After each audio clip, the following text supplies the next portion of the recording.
نمیشه دیگه حرفمو بشنوه الان آخه اونی که گذاشتم انگاری مسافرم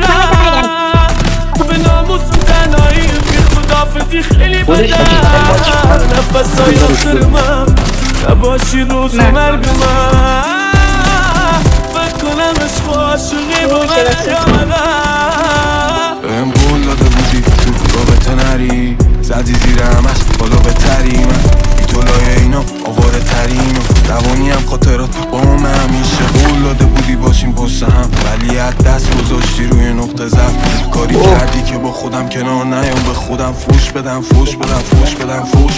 قلبم انقدر نیست نبود نموندن دقلک کلم میپرد فهمیدیم که داشتیم هم به صلاحه ولی کاش تصمیم درستی نبود حرفام نمیزدی اولی تش کاری کردی که بشم عصبی تر